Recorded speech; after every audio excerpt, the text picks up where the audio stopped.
It started with a rain so loud, so relentless, it felt like the whole world was trying to pound its way into my living room. You ever have one of those storms that doesn't just tap on your window or politely wash your truck, but just barrels through, shakes the walls, and reminds you how small you are? That's the kind of night it was. I just finished planting flags behind my fence, getting ready to dig out the old trench I put in 32 years ago, back when this valley was nothing but wild grass and survey stakes. Before anybody around here knew what a greenbelt was or thought they needed an HOA to tell them where the water should go. But that night, it wasn't about planning. The rain came so fast, even the Doppler couldn't keep up, and before I had time to grab my boots, water was already pooling up behind my fence. Except the trench I'd built to handle it all those years ago was gone, filled in by some crew the HOA hired, working off orders I never gave, burying a system nobody but me really understood. I watched the water break through the concrete at the rear of my yard, tip over my raised beds, drown out the Elias, and press right up against my back wall with a force that made the house groan. I tried to wrench open the old runoff gate by hand, but someone had welded it shut. So I just stood there in the rain, water to my ankles, feeling my own house turn on me. I wasn't the only one. My neighbor, Laura, the retired nurse, her basement got hit hard. She was crying, shoveling mud out of her garage while I try not to let on that I was the guy who'd designed the drainage system meant to keep her safe. That night, when the water finally went down, I grabbed my flashlight and walked the backyard, tracing the trench, or where the trench used to be. It wasn't just filled in. It was erased, compacted with clay and gravel by folks who had no idea what they were destroying. That ditch wasn't just a hole in the ground. It was a pressure relief line, the main artery for overflow when the big storms came rolling off the hills. I know because I drew it on the original plans. The storm didn't cause this mess. People did. Couldn't sleep after that. I sat up watching old security footage, slow-motion replay of two HOA landscapers in orange vests, digging in the wrong place, covering the wrong spots, using the wrong soil. No permits, no clue. They probably thought they were making it look neater, more presentable. But you see, in this valley, pretty without purpose is just a setup for disaster. Next morning, I found a bright yellow envelope tacked to my door. Violation notice. Apparently the HOA didn't like the flags I'd set out. Said I was altering drainage without approval. $300 fine, 10 days to pay. The irony, right? They destroyed the system, and now I'm in trouble for trying to fix it. That evening, I pulled out the old blueprints, still smelled like dust and old ink, and found the hydrology schematics for Valley Ridge. My name was stamped right on them. I built this place before the HOA even existed. I knew every trench, every contour, every slope, before anyone paved a road or set up a gate. So no, I wasn't mad yet. But I wasn't about to let some decorators in a golf cart tell me how water moves. The next letter was even fancier, gold embossed, thick paper, all business. Cited me for unapproved grading, landscape alterations, disturbance of the green belt. Included grainy zoom shots of my orange flags, probably taken by Karen from down the street. She's the self-appointed compliance hawk, always peeking over fences like she's guarding Fort Knox. They circled the flags in red, typed unauthorized excavation in all caps. Would have been funny if it wasn't so reckless. They had no idea the trench they buried was the only thing standing between us and a flood. So they wanted me to put the green belt back to its original state. You know, the one they'd choked with clay and gravel. They even wanted a written apology. I had to laugh. Here I am, the guy who designed the drainage system for the whole valley, being told to apologize to a board of part-time decorators for trying to stop their disaster. Back in the day, I might have gone down to the office and tried to explain, walk them through the plans, pointed out the grades. Not now. I was too old, too tired, and frankly, too insulted.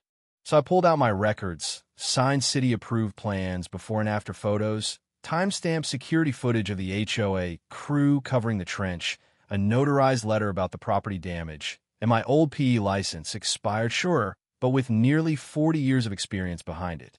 I wrote a short cover letter for the board, hand-delivered it, watched the president, Sharon, stiff as ever, flip through the pages and realize I wasn't bluffing. I told her plain, that trench was part of a federally reviewed plan.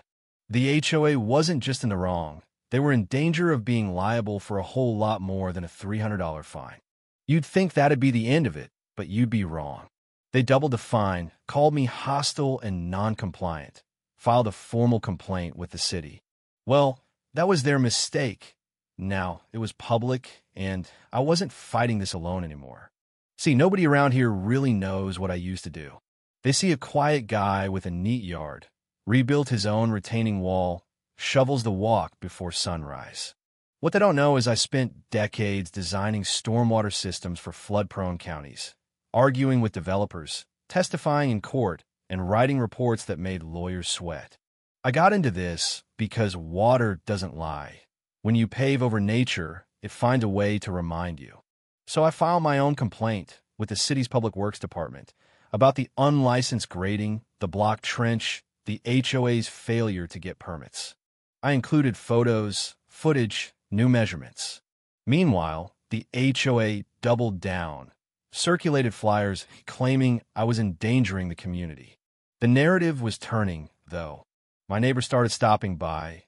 Kevin, the young dad, looked at me wide-eyed when I told him I'd built the system in the first place. "Why didn't they tell us?" he asked. "Because they'd rather you blame the old man than the people who blocked the water," I said. That's when the city finally sent someone, Tasha, a junior engineer who'd read my complaint and even recognized my name from a 20-year-old thesis she'd written. She took one look at the sealed trench and said, "This never should have been touched." She took pictures, read the blueprints, asked real questions. Next day, she brought a senior inspector and a drone, mapping every contour. The city froze all work in the area. Finally, silence from the HOA. I spread out my old maps, marked the trench as Overflow Path B7, saw that the HOA had installed boulders and a swing set right in the storm's path. It wasn't just bad planning, it was dangerous. I scanned everything, sent it to Tasha. She escalated it to risk mitigation, and suddenly the city was involved. The HOA sent me an unsigned threat. "Stay in your lane." I had a laugh. I literally designed the lanes. And now, for the first time, the board was scared.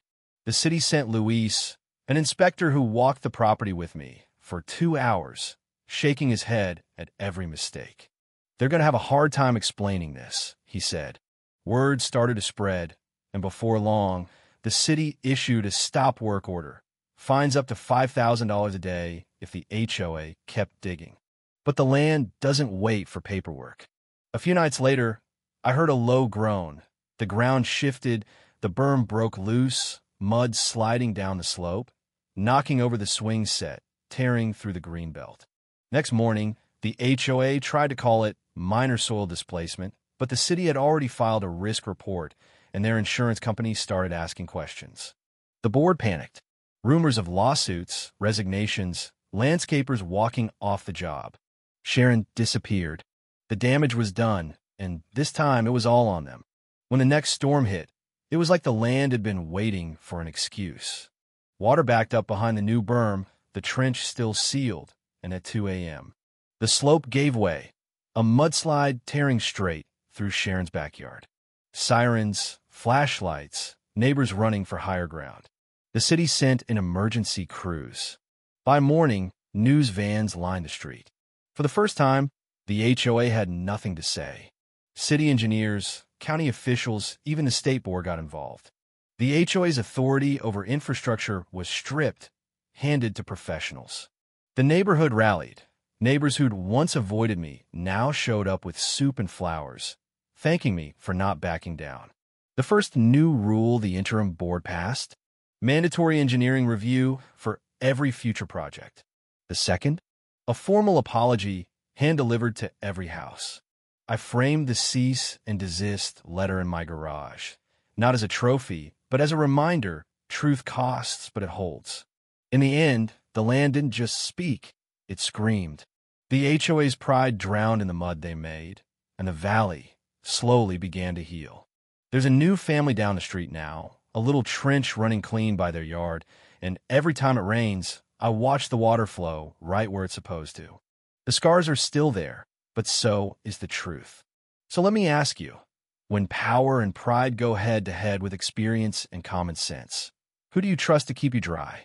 Drop your thoughts below. Tell me your stories, because the land always remembers, and sometimes it's up to us to help it speak.